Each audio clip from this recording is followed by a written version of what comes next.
जय राम, जय सिया राम, जय हो बागेश्वर धाम सरकार। मेरे प्यारे सभी भक्तों, जिस घर में स्त्रियां होती हैं उसी घर में माता लक्ष्मी का वास होता है। उसके साथ साथ जिस घर में स्त्रियों का इज्जत नहीं होता है, सम्मान नहीं होता है, उस घर में माता लक्ष्मी नहीं टिकती हैं। स्त्रियों का सम्मान करना बहुत ही जरूरी है। हमारे घर में माताएं होती हैं, बहनें होती हैं, इस वजह से उनका सम्मान जरूर करें। लेकिन उसके बावजूद भी यदि आप अपने घर में साफ सफाई का ध्यान नहीं देते हैं, गंदगी रहती है, तो भी इस पर बहुत बुरा प्रभाव पड़ता है। बिना मतलब का पैसे खर्च हो जाते हैं, घर में पैसे आते हैं लेकिन टिकते नहीं है। एक औरत ने कहा, गुरुजी मेरे घर में स्त्रियों का इज्जत भी होता है, सम्मान भी होता है, घर में साफ सफाई भी होता है, उसके बाद भी मेरे घर में माता लक्ष्मी का वास नहीं होता, ऐसा क्यों होता है? गुरुजी ने बहुत ही सिंपल सी बात बताई। सब चीजें आप करते हो लेकिन कहीं ना कहीं कुछ ऐसी गलतियां हो जाती है जिसमें वास्तु दोष का कारण बन जाता है। वास्तु दोष का भी जानना बहुत जरूरी होता है। जिस घर में हम रहते हैं उस घर का मुख्य दरवाजा कैसा है, क्योंकि हमें छोटी छोटी बातों पर ध्यान देना जरूरी है। छोटी छोटी बातें, क्योंकि एक एक बूथ से ही घड़ा बढ़ता है, तो छोटी छोटी बातों पर ध्यान नहीं देंगे तो वही है हमारे घर में वास्तु दोष का कारण बन जाते हैं।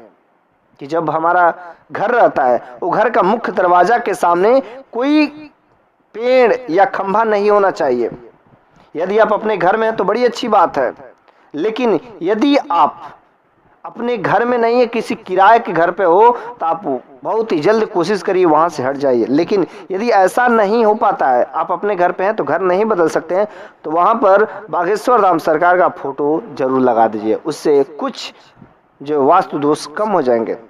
उसके साथ साथ हमारे घर का जो मुख्य दरवाजा होता है उस घर के मुख्य दरवाजे पर शुभ चिन्ह, जैसे स्वास्तिक का लगा दो, गणेश लक्ष्मी का लगा दो, शुभ लाभ लिख दो, कुछ ऐसे शुभ चिन्ह वहां पर जरूर होना चाहिए। इससे क्या होता है, नकारात्मक ऊर्जाएं नहीं प्रवेश करेगी, क्योंकि मुख्य दरवाजा के ही रास्ते सकारात्मक ऊर्जा, नकारात्मक ऊर्जा और माता लक्ष्मी सभी प्रकार के देवी देवताओं का वास होता है। तो हमारे घर पे यदि शुभ चिन्ह नहीं रहेंगे तो नकारात्मक ऊर्जा ही वास करेगी। जहां पर भी हमारा घर हो उस घर के इर्द गिर्द, आस पास या दरवाजे पर के किनारे में या आंगन में तुलसी का पौधा जरूर होना चाहिए। और उस तुलसी के पौधे के नीचे हमें दीप दान जरूर ही करना चाहिए। यदि ये काम स्त्रियां करती है तो बड़ी सौभाग्य की बात है, उनके घर में माता लक्ष्मी आएंगी ही आएंगी। और तुलसी के पौधे के नीचे यदि आप दीप दान करते, रोज एक दीपक जलाते हैं, तो आपके घर में नकारात्मक ऊर्जाएं कभी तो वास ही नहीं कर सकती हैं और माता लक्ष्मी आएंगी ही आएंगी। और हाँ, जब तुलसी का पौधा हो, आप यदि अपने आंगन में हो या घर के अगल बगल कहीं पर जिसके भी आप पूजा करें, वो तुलसी का पौधा कभी भी सूखना नहीं चाहिए। हरी भरी तुलसी का पौधा होता है, उसका बहुत ही फायदेमंद होता है। लेकिन जब हम अपना घर बनवाते हैं या जिस घर में रहते हैं, हमारा घर का जो मुख्य दरवाजा किस दिशा में होना चाहिए। यदि हमारे घर का मुख्य दरवाजा दक्षिण दिशा में है तो समझिए बहुत ही खतरा है, कभी भी शुभ नहीं हो सकता है। यदि हमारे घर का मुख्य दरवाजा पश्चिम दिशा में है तो भी शुभ नहीं होता, लेकिन सबसे खतरनाक दक्षिण दिशा में होता है। यदि कोशिश करें तो उसे जल्द ही जल्द बदल दें, यदि पॉसिबल हो तो। नहीं पॉसिबल हो तो बागेश्वर धाम सरकार बालाजी हनुमान जी महाराज का फोटो मुख्य दरवाजे पर जरूर टांग दें। लेकिन यदि हमारे घर का मुख्य दरवाजा यदि पूर्व दिशा में है या उत्तर दिशा में है तो ऐसा बहुत ही शुभ होता है। पूर्व और उत्तर दिशा में ही बहुत ही शुभ माना जाता है। और जो घर का हमारा मुख्य दरवाजा होना चाहिए कभी भी 2 पल्लों में ही खुलना चाहिए, और घर का मुख्य दरवाजा बाकी दरवाजों की तुलना में बड़ा होना चाहिए। यदि हमारे मुख्य दरवाजे यदि चंदन की लकड़ी हो तो बहुत ही बेहतर होती है, लेकिन मुख्य दरवाजा कभी भी आप किसी मेटल का नहीं बनवाए, धातु का नहीं बनाए, लोहे का नहीं बनवाए, स्टील का नहीं बनवाए, ये धातु का नहीं होना चाहिए, लकड़ी का ही होता है तो बहुत ही बेहतर होता है। लेकिन जो हमारे घर का मुख्य दरवाजा होता है अंदर की ओर खुलना चाहिए, बाहर की ओर नहीं खुलना चाहिए, अंदर की ओर खुलना चाहिए। और घर का जो मुख्य दरवाजा होता है खोलते समय या बंद करते समय उसमें से किसी प्रकार का आवाज नहीं आना चाहिए, जिसको ध्वनि भेद बोलते हैं। उसमें से कोई भी आवाज नहीं आनी चाहिए, और उसमें कहीं छिद्र हो, कहीं दरार हो, कहीं जला हुआ हो, कहीं कटा हुआ हो, कहीं फूटा हुआ हो, तो ऐसा लकड़ी तो उस दरवाजे में बिल्कुल ही नहीं होना चाहिए। बिल्कुल साफ सुथरा कंप्लीटली बंद होना चाहिए वो दरवाजा, तो उस घर में माता लक्ष्मी खुद ब खुद चल के आएंगे। जब घर का मुख्य दरवाजा हो उसके नीचे पौधान जरूर रखे, पौधान रखना बहुत ही जरूरी होता है। उसके बाद दहलीज बनाना ही जरूरी। दहलीज पर क्या करना है कि रोज दीपक भी जलाना जरूरी है। रोज यदि हम दीपक जलाते हैं तो बड़ी अच्छी बात है। और उस दहलीज पर 2 खड़ाऊ का निशान जरूर बनाते हैं, माता लक्ष्मी का चरण पादुका जरूर बना देना चाहिए, या कोई शुभ चिन्ह जो दहलीज हो उस पर जरूर ही बना देना चाहिए। ओके। अच्छा, यदि हम हमारे घर में जो अनुपयोगी चीज है, अनुपयोगी चीज, जिन चीजों को हम लोग उपयोग नहीं करते, चाहे घर में चप्पल जूता हो, कोई झोला हो, कोई बूरा हो, चाहे किसी प्रकार का कोई वस्तु कबाड़ हो चुका हो, तो उन अनुपयोगी चीजों को, जिन चीजों को प्रयोग में नहीं लेते, उन लोगों को जल्दी से जल्दी उन चीजों को हटा देना चाहिए। यदि ये घर का साफ सुथरा का दिन जो होता है, ये चीजें हटाने का यदि काम अमावस्या का दिन करते हैं तो बड़ी अच्छी बात है। वैसे अमावस्या के दिन जो साफ सुथरा करना बहुत जरूरी होता है। हमारे घर में जो टोटी होते हैं, नल होते हैं, टैप होते हैं, चालू करते हैं उससे छोड़ के चले जाते हैं। हमारे घर में जो टैप होते हैं, टोटी से एक बूंद भी पानी बिना मतलब का नहीं, क्योंकि पानी का यदि हम लोग दुरुपयोग करेंगे तो गंगा जल का दुरुपयोग हो रहा है। गंगा जल को दुरुपयोग होने से उससे भी माता लक्ष्मी का प्रभाव पड़ता है। कुछ लोग छोड़ देते हैं, दिन भर टूप टूप टूप टूप पानी चूता रहा। ऐसा बिल्कुल ही नहीं होना चाहिए। चाहे बाथरूम हो, चाहे घर का आंगन हो, चाहे कहीं का एक बूंद भी पानी बिना मतलब का बहना नहीं चाहिए, पानी चूना नहीं चाहिए। ओके।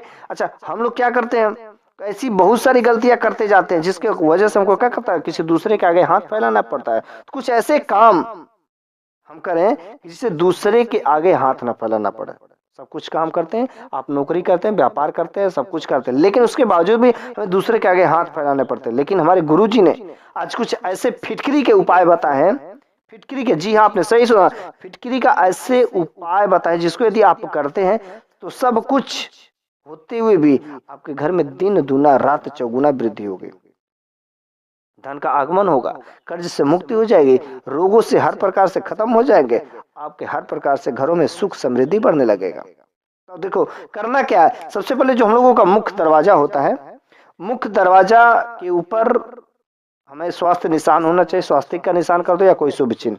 उसके बाद से मुख्य दरवाजा हो, वहां पर हमें दहलीज पर, उस दहलीज पर दहलीज होना चाहिए, और दहलीज पर पौधान जरूर होना चाहिए, वो भी साफ सुथरा पौधान होना चाहिए। कलरफुल हो, कोई पेंटिंग हो तो बड़ी अच्छी बात होती है। जितना साफ सुथरा पौधान हो तो अच्छी बात होती है। अच्छा, पौधान कुछ लोग यूज करके एक ही पौधान को साल साल भर यूज करते हैं, एक साल नहीं, एक साल आपको नहीं यूज करना है। एक पौधान अधिकतम आप क्या करें, 1 महीना यूज करके उसको बदल दे। भाई आप अपना कपड़ा बदलते हो तो पौधान को भी तो बदल दो, और पौधान है तो साफ सुथरा डेली झाड़ देना चाहिए। ठीक है, तो हमको करना क्या है कि यदि पौधान के नीचे हम लोग फिटकरी का पाउडर रख दें तो उससे माता लक्ष्मी का वास होता है। लेकिन फिटकरी का पाउडर कैसे रखें, कैसे करना है, पूरा का पूरा उपाय। सबसे पहले हमको क्या करना है, बाजार में जाना है और बाजार से आपको 50 ग्राम फिटकरी लाना, पिसा हुआ बारीक फिटकरी लाए, या घर पे लाकर उसको चूड़ बना ले पाउडर फॉर्म में। तो 50 ग्राम पिसा हुआ फिटकरी ले लें और उसको क्या करते हैं, सफेद कपड़े में रख करके उसको एक पोटली बना दें और उसको ऐसा दबा करके एक लेयर के रूप में बना दें। और जो हमारे घर के मुख्य दरवाजे के सामने पौधान, उस पौधान के नीचे यदि हम रख देते हैं साफ सुथरा करके, तो हमारे घर में माता लक्ष्मी का वास होने लगता है। और ये हमारे बागेश्वर बाबा भी कहते हैं कि ये 99% प्रूफ है। आपके घर में माता लक्ष्मी चले जाएंगे तो दोबारा वह निकल के जाने के लिए समर्थ नहीं होगी।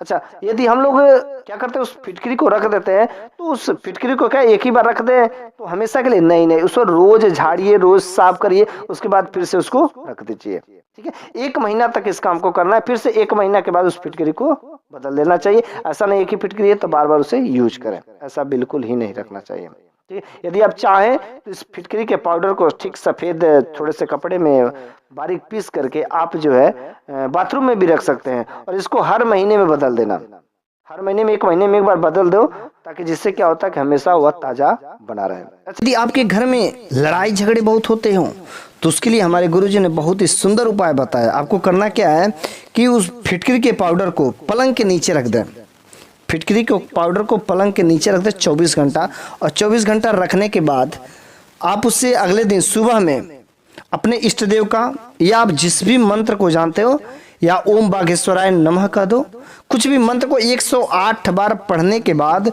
उस फिटकरी को ले जाकर के रोड में फेंक दें। यदि आप ले जाकर के रोड पर फेंक देते हैं तो आपके घर से जो लड़ाई झगड़ा से मुक्ति मिल जाएगी। यदि आपके ऊपर नकारात्मक ऊर्जा का साया है तो सिंपल सी बात है, आप शाम के समय में आप फिटकरी से दांत साफ कर दें। फिटकरी से यदि दांत साफ करते हैं तो आपके मुख से कुछ गंदी गंदी महक स्मेल नहीं आएगी, जिसकी वजह से आपके ऊपर जो नकारात्मक जो ऊर्जा का प्रभाव रहेगा वो खत्म हो जाएगा।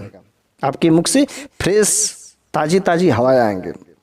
और ये कुछ भक्तगण हमारे ये भी उपाय करते हैं, नवरात्रि में क्या करते हैं, फिटकरी के जल से स्नान करते हैं। फिटकरी को जल में घोल करके स्नान करते हैं। उससे क्या होता है कि यदि फिटकरी के जल से स्नान करते हैं थोड़ा भी, तो हमें क्या होती है, कर्ज से मुक्ति है। खास करके नवरात्रि में 9 दिन कुछ भक्तगण ऐसा उपाय करते हैं तो उन्हें जरूर कुछ ना कुछ फायदा मिलता है। यदि फिटकरी के जल से स्नान करते हैं तो कर्ज से मुक्ति मिलती है। यदि आपका बच्चा रात में सोते वक्त बुरी बुरी सपने देखता है, बहुत ही बुरा सपना देखता है, तो उससे बचने के लिए हमारे गुरुजी ने बताया कि फिटकरी के पाउडर को जहाँ पर भी बच्चा आपका सोता है उसके तकिए के नीचे आप उसे रख देते हैं तो आपका बच्चा जो रात में बुरे सपने देखना बंद हो जाएगा। तो ये रहे कुछ उपाय हमारे जो गुरुजी ने बताया था फिटकरी का। आप इन उपाय को करिए और हर प्रकार के कष्टों से निवारित हो जाइए, चाहे आपके बच्चे का हो, चाहे अपने परिवार का हो, चाहे धन संबंधी हो, किसी प्रकार की कोई भी कष्ट हो, आप गुरुजी से इस वीडियो पर बने रहिए। और हर प्रकार के वीडियो का जो है आपको जानना बहुत ही जरूरी होता है। इस वजह से आप जो है अभी तक सब्सक्राइब नहीं किया तो प्लीज़ सब्सक्राइब करके जरूर हमसे जुड़ जाए ताकि हर प्रकार के आपको उपाय का नॉलेज हो सके।